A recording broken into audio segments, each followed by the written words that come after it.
Hello, fairy finders and fairy seekers. Welcome to a Cruet Scrying session, which I did on May 20th, 2021, which was just this past Thursday. And I wanted to share with you some of the photographs or fairies or people that I found in the Cruet as I was scrying. Now this is part one. I actually did 4 separate scrying sessions with the Cruet, each of them being approximately 15 seconds, which doesn't seem like very long, but it is amazing going frame by frame how long it can take to go through them. We are going to get started here, and at the tail end I'm going to show you some scenery that I thought was absolutely phenomenal in one of the scrying sessions. This type of scrying I learned from someone with the YouTube channel Sky Night. I will put that link in the description box below. So here we go. Let's get started. The first picture here, and I've got it on Photoshop so you can actually see them because I can make them a little larger. What we're seeing here is right in this area here, and I'll make it a little bigger. And it looks like we have a little animal right here and a person here. I'm going to get the pointer. Yeah, person here. We can see one leg, and that looks like she's got one leg out this way. Here is an arm and a hand. We can see her face. Here's an eye. Here's the lower part of her face. And we have another being here. So they must just all be taking a nice little walk together and showed up in the Cruet for me, which I very much appreciate. Moving on, we have a lot of different kinds of shapes and shades and lights, darks, I guess that's shades anyway, coming into a Cruet when you're spinning it. So you never really know what you're going to get or what kind of picture you're going to get. This one was all done out of light. Now I'm hoping that you can see her. Here is her head. Okay, she's got hair here. Looks like she's got a little bow in her hair. Her eye, her other eye, nose, and she's sitting very prim and proper, though we can't see what she's sitting on. But like here's her waist. And her legs come like this. Here's her feet. So somewhere in here is her knees. And she's kind of turned looking towards the left, which would be that way. And here's an arm. Here's an arm. So you never know how they're going to come forward. And again, always looking for eyes, nose, hair, clothing, that kind of thing. That's kind of a giveaway for these beings. Okay, so the next one, right here, not as clear as some of the other ones, but we are able to see an eyeball, the other eye, and dark part of the head. And I actually like this one better when it is smaller. Much easier to see because then we can actually see in the shadow a little bit more of the head here, and a nose, and just a little tiny mouth, where it was very hard to see that when it's larger, at least for me. I guess we can now, but yeah, just a little more difficult for this one on the large scale. Here we have a bigger person, one that almost fills up the entire bottle. And we can see somehow or another they're turned towards the right, back behind. Here's a foot though. So they're really turned, and we can follow that up to the leg, and here's the body. Here's a hand. Here's an arm. And we have the face. Okay, we can see the mouth. Here's the nose and the eye. And this, I think it's hair.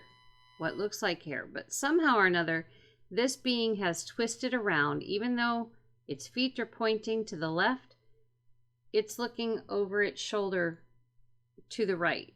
Only it seems to be almost completely turned around, which is kind of crazy, but that's what it looks like. Next, we have just the head is really all I can see right here of a being. And look at those beautiful eyes. There's one there and one there. And then the nose comes down and curves. Here's a mouth. It's kind of hard to see, but nose here. Everything's very much aligned like an oval here. But the eyes are phenomenal. Just really, really love the eyes. I'm going to take it up one more and see if you can see the eyes better. And so here, look at the big eyes. It even has some eyelashes and an eyelid, but just beautiful. And then we have another light being, one made out of light. And we have crazy hair. Today must be crazy hair day. And we have the nose, mouth, possibly a beard here on the chin, and the neck. Not fully formed, but darn close. And then we have a little one, or perhaps several little ones. We see mainly the eyes right here. And it almost looks like a helmet here. And I believe there's another little being here, as I see a hand, but I'm not sure who that hand belongs to. But this is all we see of these two little ones. I thought they were pretty cool too with the eyes and the helmet. And I'll take that back down again because I like this one again when it's smaller, so you can see the eyeballs a little better. And then we have somebody on the left side of this one. And very interesting face. Has an eye there and an eye there and kind of a pig type nose. Regular mouth. Here's the chin. And dressed in kind of a shimmering pink. Almost like it has a veil. But then here is like another face. And it seems to be leading out of the mouth. It's just a very interesting picture. There's even a foot here. Very small foot. And we also have the head of a being over here as well. Interesting. And then we have this one right here. Now we have a coned head, very white, dark eyes, nose, mouth, and we can see a hand here and fingers, arm here. Something about this little one that really appeals to me. I even see like an ear, maybe another one over here sticking out a little bit. And then we have, let's see here, the image of a woman.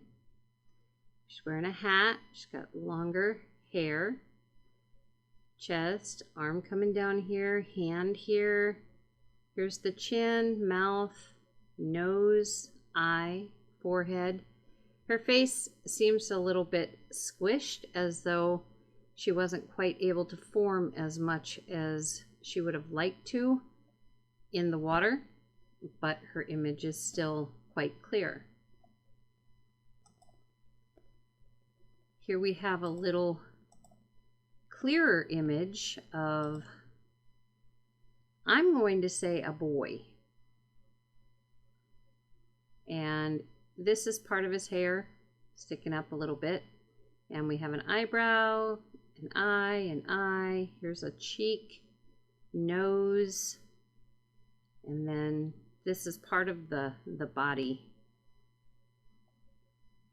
But again, sometimes, and maybe an ear, we can see things even a little bit better without being enlarged. But I always think that you won't be able to see it on a YouTube video with it being small as it is. And then we have what appears to be several individuals in this one, and they're kind of hard to describe here. However, we have what looks like older men in darker robes. Here's an ear, here's the chin, the mouth, very pointy nose, eye, fuzzy like hair. This one's face we can't quite make out as well, and they seem to be following these beings, whatever these beings are. But notice that their faces are similar shape to one another. So that was kind of an interesting picture.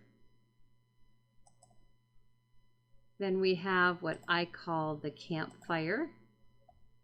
And in this one, we have the face of a girl right here, profile.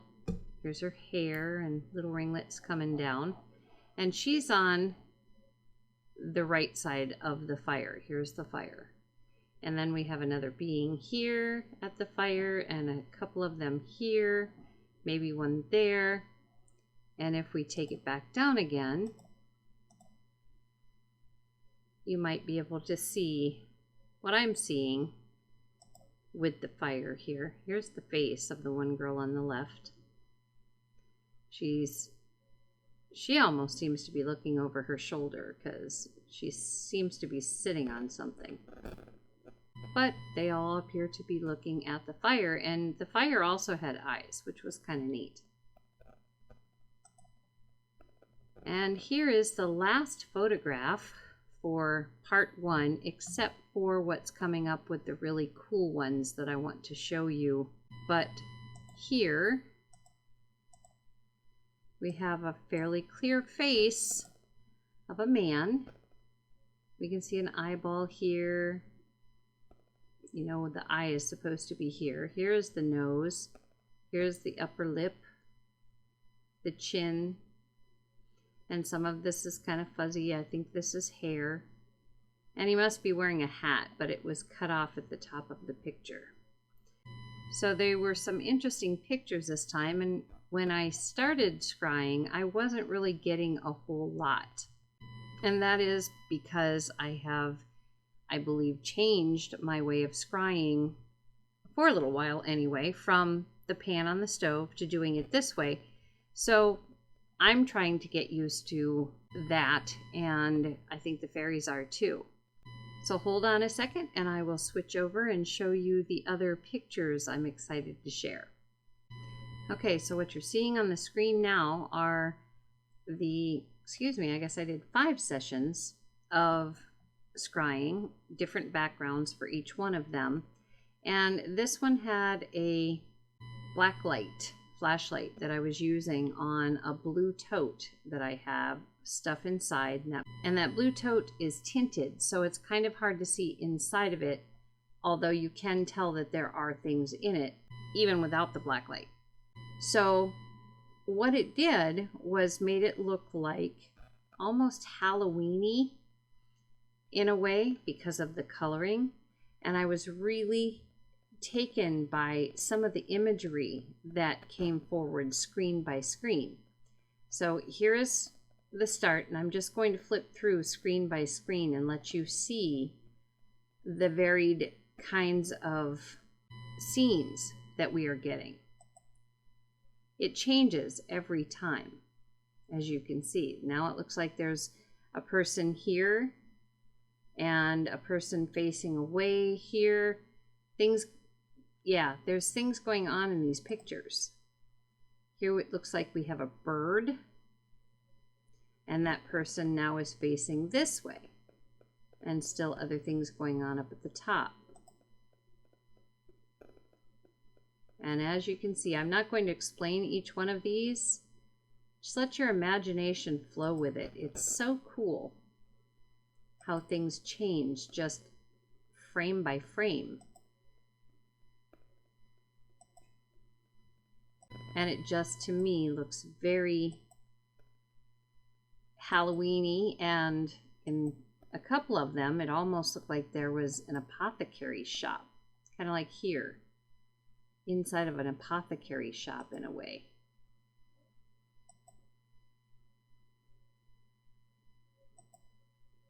You can see people, quite a lot of people actually. So yeah, different scenes for... So anyway, that's what I wanted to show you, was the varied scenes of the darker scrying background. I thought it was just amazing. So that is it for this session here. Part 2 will be coming up, which will have photos hopefully from these last 3. So I hope you've enjoyed this, and I will see you again next time. Take care.